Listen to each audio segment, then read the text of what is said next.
जनगण मन अधिनायक जय हे भारत भाग्य विधाता। पंजाब सिंध गुजरात मराठा द्राविड उत्कल बंगा। विंध्य हिमाचल यमुना गंगा उज्जल जलधि तरंगा।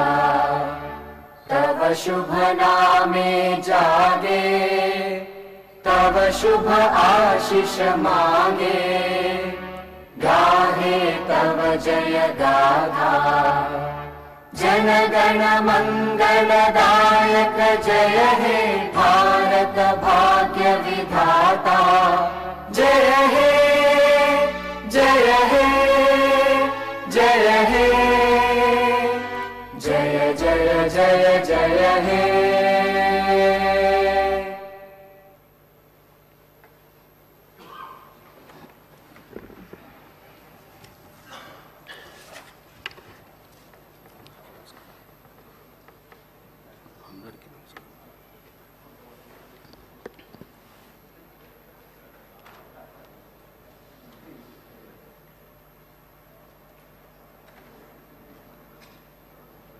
గౌరవ ముఖ్యమంత్రి గారికి, మంత్రులందరికీ, గౌరవ సభ్యులందరికీ నమస్కారం తెలియజేస్తూ, all papers are laid on the table of the house.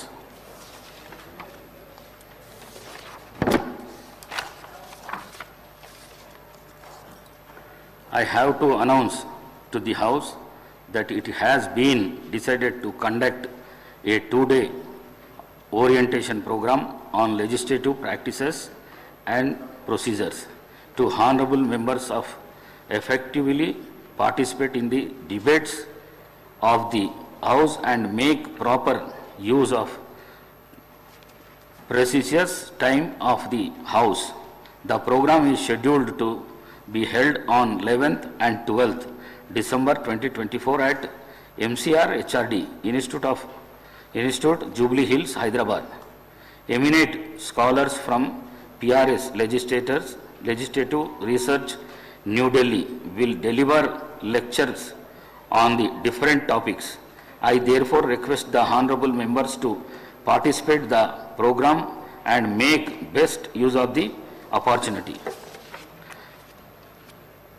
గౌరవ ముఖ్యమంత్రి గారి ప్రకటన. గౌరవ ముఖ్యమంత్రి గారు.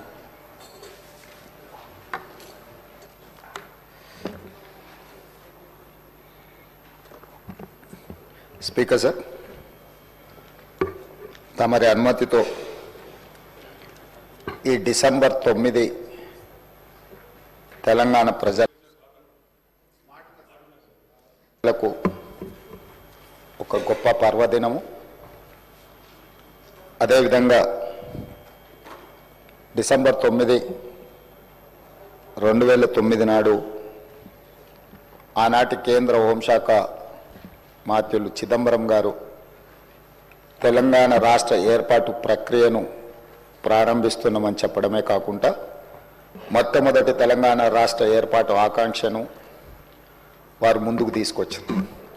అదేవిధంగా ఆనాటి యూపీఏ చైర్పర్సన్ శ్రీమతి సోనియా గాంధీ గారి జన్మదినం కూడా డిసెంబర్ 9.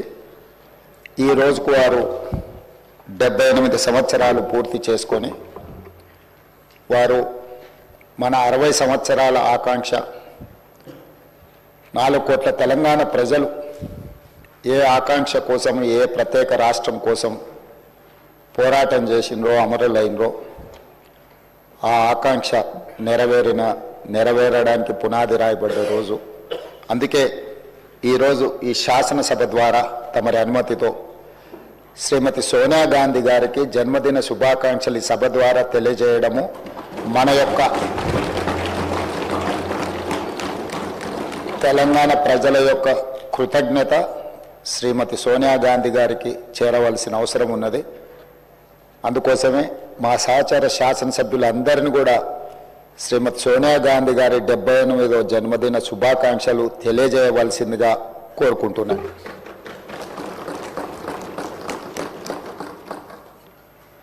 అదేవిధంగా అధ్యక్ష, ఈరోజు ప్రత్యేకమైన అంశం ప్రస్తావన మీకందరికీ మనకందరికీ తెలుసు. ఆనాడు తెలంగాణ ఉద్యమం జరుగుతున్నప్పుడు మీరు అన్ని అంశాలను ప్రత్యక్షంగా చూసిన వాళ్ళు. ఆ రోజు ప్రజల యొక్క భావోద్వేగము, ప్రజలు తెలంగాణ ఉద్యమంలో ఏ విధంగా ముందుకు వచ్చి ఈ ఉద్యమాన్ని ఉవ్వెత్తున ముందుకు నడిపించిందో ఆ ప్రత్యేకమైన సందర్భము, తెలంగాణ తల్లి గురించి ఆ రోజు జరిగిన చర్చలు, మీరు మేము ఈ సభలో ఉన్న చాలామంది సభ్యులు ప్రత్యక్ష భాగస్వాములు. అందుకే ఈరోజు ఈ తెలంగాణ శాసనసభ తెలంగాణ తల్లికి సంబంధించిన ఒక ప్రత్యేకమైన చర్చా ప్రకటన ద్వారా భవిష్యత్ కార్యాచరణ నిర్ధారించుకోవాలని ఈ రాష్ట్ర ప్రభుత్వము తమరి అనుమతితో ముందుకు సాగుతున్నది. అందులో భాగంగానే అధ్యక్ష, చరిత్ర ఉన్నంత వరకు తెలంగాణ ప్రజల గుండెల్లో మధుర జ్ఞాపకంగా నిలిచిపోయే అంశాన్ని ఈరోజు మీ అనుమతితో నేను ఈ పవిత్ర శాసనసభలో ప్రస్తావిస్తున్నాను. నా తెలంగాణ కోటి రతనాల వీణ, నా తెలంగాణ తల్లి కంజాత వల్లి అన్న మహాకవి దాశరథి మాటలు నిత్య సత్యాలు, తెలంగాణ జాతికి నిరంతర స్ఫూర్తి వాక్యాలు. ఈ భూ ప్రపంచంలోని ఏ జాతికైనా గుర్తింపు, గౌరవం ఆ జాతి అస్తిత్వమే. ఆ అస్తిత్వానికి మూలం సంస్కృతి, ఆ సంస్కృతికి ప్రతిరూపమే తల్లి. స్వరాష్ట్ర సుదీర్ఘ పోరాట ప్రస్థానంలో సకల జనులను, సబ్బండ వర్గాలను ఐక్యం చేసి నడిపించిన శక్తి స్వరూపిణి తెలంగాణ తల్లి. 4 కోట్ల ప్రజల ఆలోచనను, ఆచరణను, కార్యాచరణలన్నింటినీ ఒక చోటకు చేర్చి తెలంగాణ జాతి భావనకు జీవం పోసిన మాతృమూర్తి తెలంగాణ తల్లి. మనల్ని నిరంతరం చైతన్యపరిచి లక్ష్య సాధన వైపు నడిపించిన గొప్ప స్ఫూర్తి తెలంగాణ తల్లి. అలాంటి తెలంగాణ తల్లి స్వరూపంపై పలు రూపాలు ఇప్పటికే జనబాహుల్యంలో ఉన్నాయి. వాటిలో దేనికి ఇప్పటి వరకు అధికారిక గుర్తింపు లేదు, అధికారికంగా మనం గౌరవించుకోలేదు.